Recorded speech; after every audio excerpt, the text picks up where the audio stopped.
Let's do a DIY Olympic game at home. How?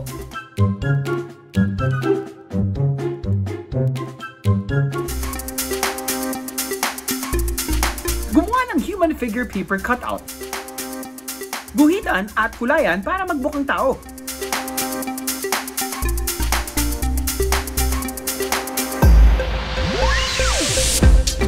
Lagyan ito ng dalawang bilog na butas sa ibaba. Kumuha ng board at gumuhit ng isang mini soccer field. Isuot sa dalawang butas ang dalawang daliri na magsisilbing paa.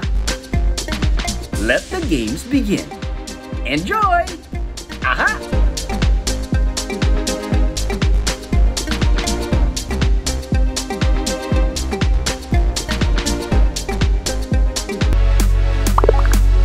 Follow us on TikTok at aha_GMA.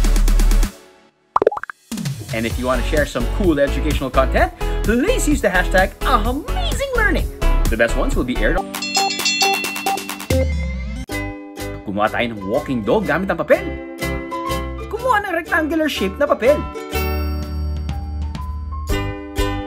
Guhitan ng 3 linya sa malapad na gilid.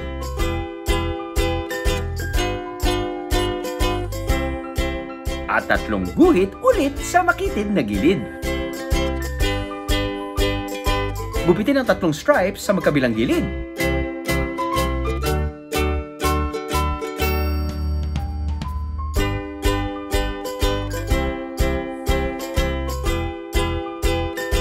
Gupitin ang dulo ng 4 na stripes na magsisilbing mga paa. Tupiin ang 4 na mga gilid at itira ang 2 stripes sa gitna. Tupiin ang 2 stripes sa gitna na magsisilbing ulo at buntot.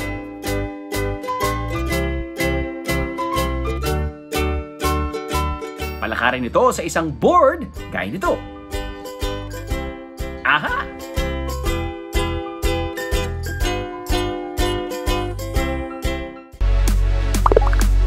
Follow us on TikTok at aha_GMA. And if you want to share some cool educational content, please use the hashtag #AmazingLearning. The best ones will be aired on...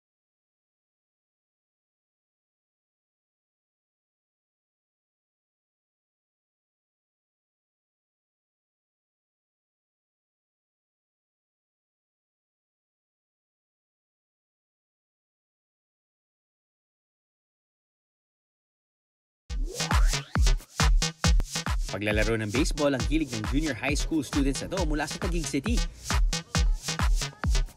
Yun nga lang, wala namang baseball team ang school nila. Pero no problem, kung gusto, may paraan. Sila na mismo ang bumuo ng sarili nilang grupo. Sina Zedric, Florence, Francis, Sendron, Tyrone, Bench, Leonard, Marian, Johnny, Justin, at Patrick. Altogether, they are the Tipas Baseball Kids. Magdadalawang taon na nang unang i-invite ng tumatayong leader na si Zedric, grade 9, ang mga kaibigan para bumuo ng baseball team. Nung una po, pinapanood ko lang po yung mga pinsan kong naglalaro. Tapos po, sinubukan ko po, natuwa po ako. Tapos niyaya ko na po yung mga kasama ko. After every school day, nagtitipon-tipon sila at nagpa-practice ng sama-sama. Mas exciting po yung baseball kaysa sa basketball eh. Kasi po dito, siyam po kayong gumagalaw, tas kailangan po talaga teamwork. Ang gamit nila, isang wooden bat na binalutan ng tape. At ang bola, nilamukos na papel. Never pa po akong naka-experience na gumamit ng mga official na gamit sa baseball. Isang araw, naisipan ni Zedric na mag-comment sa aming Facebook page ng AHA! Ginawa ko po yun para po dun sa catcher namin at saka po sa ibang members ng team namin na wala pa pong gamit at saka po gear. Dahil dyan, a happiness box to the rescue! Ang gamit nila, isang wooden bat na binalutan ng tape. At ang bola, nilamukos na papel. Isang araw, naisipan ni Zedric na mag-comment sa aming Facebook page ng AHA! Ginawa ko po yun para po dun sa catcher namin at saka po sa ibang members ng team namin na wala pa pong gamit at saka po gear. Dahil dyan, a happiness box to the rescue! Ayon sa baseball historian na si David Block, nag-originate daw ang larong baseball sa bansang England. Una muna itong tinatawag na baseball at nilaro sa Surrey, England noong 1749. Ang baseball ay isang bat and ball game na nilalaro ng dalawang magkalabang team na may tig-siyam na members. Sa laro, mayroong pitcher na magbabato ng bola sa batter. Dapat tamaan ng batter ang bolang iahagi sa kanya. Para makakuha ng points o runs, kailangan makatakbo ang batter paikot sa 4 na bases ng baseball field. May 3 pangunahing gamit sa paglalaro ng baseball. Ang bola ay gawa sa cork and rubber at binalutan ng leather. At may sukat na 23 centimeters in diameter at 142 to 149 grams ang bigat. Ang baseball bat ay isang smooth round stick na gawa sa solid na kahoy at may sukat na not more than 42 inches ang haba. At hindi naman lalagpas sa 2.61 inches ang diameter ng makapal na part o yung tumatama sa bola. At ang panghuli, ang gloves o mitt na ang material ay leather. Kaya't kaya nitong protektahan ang kamay ng player mula sa impact ng bola. Alam niyo ba na noong taong 1870s lang nagsimula gumamit ng gloves ang mga player sa paglalaro ng baseball? Noon, wala pa silang gloves na ginagamit. Pero ngayon, may iba't ibang gloves ng gamit ng mga defensive players depende sa posisyon o role niya sa team. Lahat ng yan, hindi afford ng Tipas Baseball Kids. Pero bukod dito, aminado rin silang marami pa silang dapat matutuhan sa laro. Sa kanilang team, si Luke Marion ang may tuturing na pinaka-may experience sa paglalaro ng sport na to.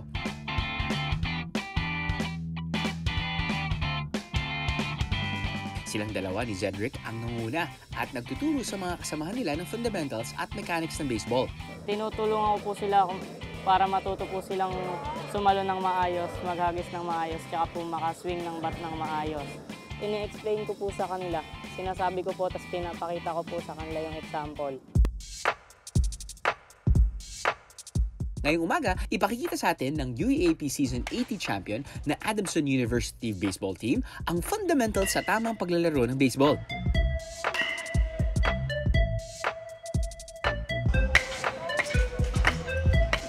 So, yun yung apat na fundamentals, fielding, throwing, running, and batting.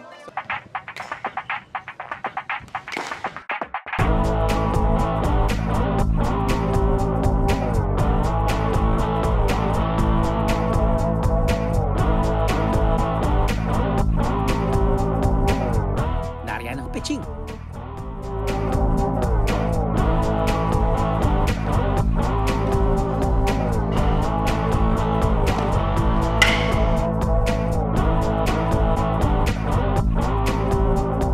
Batting.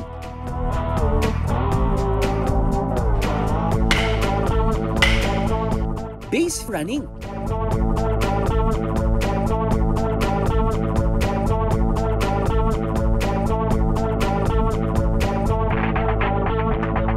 At catching.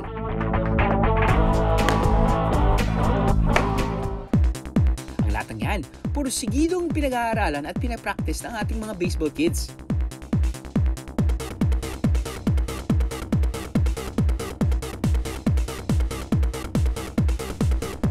Pero alam nyo bang kahit na palagi sila naglalaro ng baseball, hindi raw nila pinababayaan ang kanilang pag-aaral?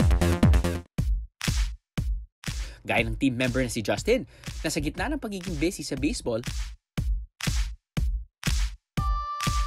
ay top 1 pa rin sa klase. Pag may gusto po sa kanila umabsent, hinihikayat ko po sila na pumasok. Huwag lang po puro baseball kasi po may oras naman pong bakante na pwede po kami mag-practice. Dahil sa pagsisikap, pagiging resourceful, at patuloy na paghasa sa kanilang natatanging galing. These kids are tatak aha-amazing.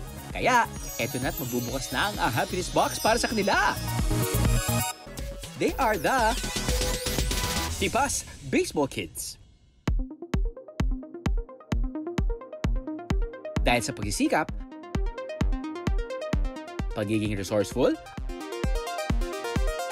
at patuloy na paghasa sa kanilang natatanging galing. These kids are tatak aha-amazing. Kaya, eto na't magbubukas na ang happiness box para sa kanila. Okay guys, baba, pinapatawag kayo ng principal. Teka, bakit mapi-principal's office pa yata ang mga bata? Meron ba kayong naisip na maaaring ikagagalit ko kaya ako kayo pinatawag? Magsabi ng totoo kasi nagagalit ako sa batang sinungaling. No need to worry dahil kasabot namin ang principal ng Tipas National High School.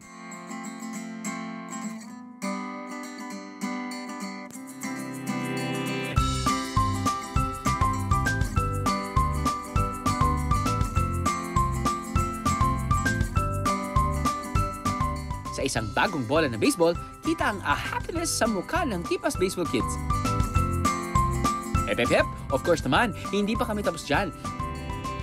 Dahil may mas malaki pang happiness box na dapat buksan.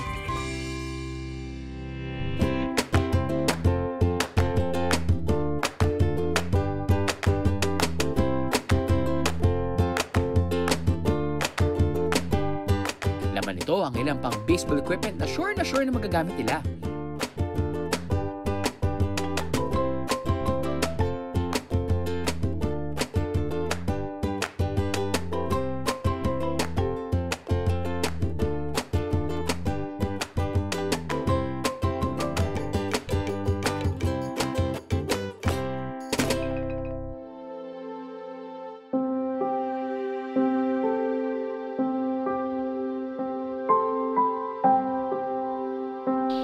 Masaya po. Kasi po, inaasam-asam po namin na mabigyan po kami ng gamit katulad po nito. Nagpapasalamat din po kami. So nandito lang ako, nandyan sila para tulungan tayo na talagang magawa nyo ang gusto nyo, yung paglalaro ng baseball. Na? Tama ba? But, promise, huwag babayaan ang pag-aaral. So yun lang kaya ko kayo pinatawag dahil napakagandang sorpresa para sa inyo. Na-surprise ba kayo? Yung mga gamit po na binigay sa amin, magagandang klase po. Tapos po, ito po yung mga ginagamit sa totoong game. Kaya po natutuwa kami na nagkaroon kami ng ganito. Sobrang saya po. Marami pang happiness box ang naghihintay na mabuksan. Kayo na kaya ang susunod na makakuha nito? Like us on Facebook, AHA! At doon tayo magkita-kita. AHA! Thank you po,